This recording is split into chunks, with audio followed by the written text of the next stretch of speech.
से पहले मैं चाहूंगा कि जो लोग हमसे जुड़े उन्हें अपडेट आप करा दें, उसके बाद मैं गुफ्तगू का सिलसिला जारी करूंगा। शौकत भारती साहब जी। जी डॉक्टर मुमताज साहब, बहुत बहुत शुक्रिया। आज भी नेटवर्क का ही प्रॉब्लम है और मैंने अपने आप को वाईफाई का वायर खींचने के बाद यहाँ से उसको कनेक्ट किया है। ठीक है, प्रॉब्लम आज भी बना हुआ है बाकायदा तौर के ऊपर, और इस वक्त भी जो मैं आपसे बात कर रहा हूँ वाईफाई के जरिए ही बातचीत कर रहा हूँ। तो ये मजबूरी है, क्या किया जाए, अभी 2-4 दिन और परेशानी रहेगी। अपडेट ये है कि एक तो यमन के अंदर जंग बहुत तेज हो चुकी है, बहुत ज्यादा, काफी हमले हो रहे हैं, और यमन ने भी ब्रिटेन का जहाज उड़ा दिया, और यमन ने बाकायदा तौर के ऊपर पूरी पब्लिक को कह दिया है कि अब आप बाकायदा तौर के ऊपर इनसे बदला लेने के लिए निकल पड़े। और चूंकि आज 17 फरवरी थी, आज अमेरिका का जो अलायंस है उसके तरफ से बड़ा अटैक होना था, और जो उन्होंने डेट भी दे दी थी वो डेट उन्होंने 3-4 दिन बढ़ा दी है, क्योंकि अभी जर्मन का जो जर्मनी वाला जो बेड़ा है और कुछ और जो बेड़े हैं ग्रीस वगैरह के, वो नहीं आ पाए हैं। फ्रांस का और इटली का ये लोग तो वहां के ऊपर पहुंच चुके हैं। क्योंकि 17 फरवरी की डेट थी, इसलिए अब उन्होंने 3-4 दिन का टाइम और बढ़ा दिया है। तो ये खुद इस बात का सिग्नल है कि जंग जो है वो बढ़ाने में दिलचस्पी है, जंग को घटाने में दिलचस्पी नहीं है।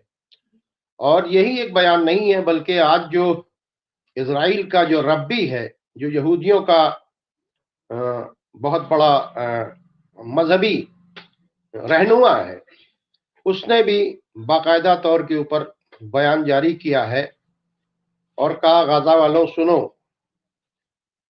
अब भी वक्त है कि सबसे कह दो कि इस जमीन को छोड़कर चले जाएं, वरना जो बर्बादी तुमने देखी है वैसी बर्बादी तुमने कभी नहीं देखी होगी। अभी तुमको ये जो मिला है गजा के अंदर, इससे सबक लेते हुए बेहतर है कि तुम पूरी जमीन छोड़कर यहां से चले जाओ। ये बाकायदा तौर के ऊपर वहां के एक रब्बी का बयान है। दूसरी तरफ जो है, हसन नसरुल्लाह ने एक बड़ा जबरदस्त बयान दिया है। उन्होंने कहा कि भाई अब बहुत हो चुका, अब खून का बदला खून होगा, और अब हम तुमसे गिन गिन के बदला लेंगे। और सुनो, हमारे पास जो मिसाइल्स हैं वो किरियात शमूना से लेकर इलाद तक के लिए हैं, यानी इजराइल का कोई भी ऐसा कोना नहीं है जहां तक हमारे मिसाइल्स नहीं पहुंचेंगे। और ये कहा ही नहीं है, बल्कि तकरीबन 48 घंटे से लगातार हमले जो हैं वो बढ़ते चले जा रहे हैं हिजबुल्लाह की तरफ से। और बहुत से शहर हैं, यानी तकरीबन 20 सिटी और गांव ऐसे हैं जहां के ऊपर इन्होंने हमले किए हैं, और अब वहां पर भी भगदड़ मची हुई है। उधर गजा के अंदर जो है, जो लोग हैं, और अबू उबैदा का भी एक बयान आया है। अबू उबैदा ने कहा है कि हम बहुत ही इस्तकामत के साथ लड़ रहे हैं, हमको कोई नहीं हरा पाएगा, हमसे लड़ना इजराइल की आर्मी के लिए बहुत मुश्किल है। और ये जो तूफान अल अक्सा, अक्सा स्टॉर्म जो हमारा ये जो ऑपरेशन चल रहा है, अब दुनिया देखेगी कि अब हम सेकंड स्टेज के अंदर आ गए हैं। हमने जितना नुकसान पहुंचाया है इनकी आर्मी को, जितनी इनकी बुजदिल आर्मी जो है, जो सिर्फ सिविलियंस को मार रही है, हॉस्पिटल्स को मार रही है, हॉस्पिटल्स को बर्बाद कर रही है, जिसने मस्जिदों को, तमाम रिफ्यूजी सेंटर्स को बर्बाद किया, हमारे 95% बिल्डिंग्स को बर्बाद कर दिया है, ये सब अपनी जगह है। लेकिन हमने इसको ऐसी डिफीट दी है, ऐसी धूल चटाई है कि याद रखेगी। और ये अपनी जो कैजुअलिटीज है वो सही नहीं बता रही और इजराइल का मीडिया जो है लगातार झूठ बोल रहा है। और हम जहां थे वहां हैं, आज भी हम खड़े हुए हैं, आज भी हम गजा के अंदर हैं और आज भी हम इनसे मोर्चा ले रहे हैं और आगे भी हम इनसे मोर्चा लेते रहेंगे। और कुछ दिनों में दुनिया देखेगी कि हम क्या करेंगे। ये एक जबरदस्त बयान उनका भी आया है। दूसरी तरफ जो है, इराकी रेसिस्टेंस ने बाकायदा तौर के ऊपर ये कहना शुरू कर दिया, क्योंकि अमेरिका ने साफ साफ इनकार कर दिया।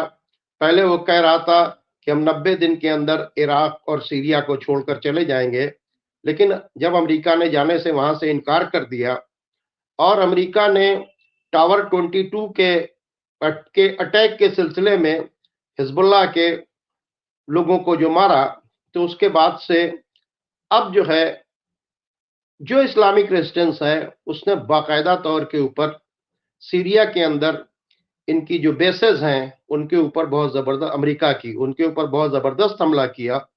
और गोलान हाइट्स की तरफ से इजराइल का जो मिलिट्री यूनिट है उसके ऊपर बहुत जबरदस्त हमले किए हैं और उधर से भी हमले जारी हैं। अब जंग जो है पूरी तरीके से चल रही है और कोई रास्ता नहीं है कि वो जंग अब रुके। और जिस तरह से रेड सी में आपको तैयारी दिख रही है और जिस तरह से ये कहा गया है कि 3-4 दिन के बाद हमारा ऑपरेशन शुरू हो जाएगा, तो उससे ये लगता है कि अब जंग पूरे खित्ते में फैल चुकी है। ईरान ने भी बाकायदा तौर के ऊपर सऊदी अरब से कहा है कि अब आप लोगों ने देख लिया कि आप लोग पूरी कोशिश करने के बावजूद भी इस खित्ते के अंदर जंग नहीं रुकवा सके और आपके साथ आपकी कोई एक बात अमेरिका ने कबूल नहीं की है और नहीं मानी है। और यहां तक कि आप लोग सीज फायर नहीं करा सके, खाना पानी नहीं पहुंचा सके। ये आपने नतीजा देख लिया। अब बेहतर ये है कि अपने फैसले आप लोग खुद करें, इस खित्ते के फैसले आप लोग खुद बैठकर करें। तो फिर एक उसके बाद एक असर पड़ा कि एक स्टेटमेंट जारी हुआ है कि हमारे बेसिस से, यानी अमेरिका यानी सऊदी अरब के, जॉर्डन के, आपके यूएई के, उन्होंने कहा कि भाई हमारे बेसिस का इस्तेमाल कोई भी जो इस्लामिक रेसिस्टेंस है यानी प्रो ईरानी ग्रुप जो है उनके ऊपर आप हमारे बेसिस से किसी तरीके का अटैक नहीं करेंगे और हम इसकी आपको इजाजत नहीं देंगे।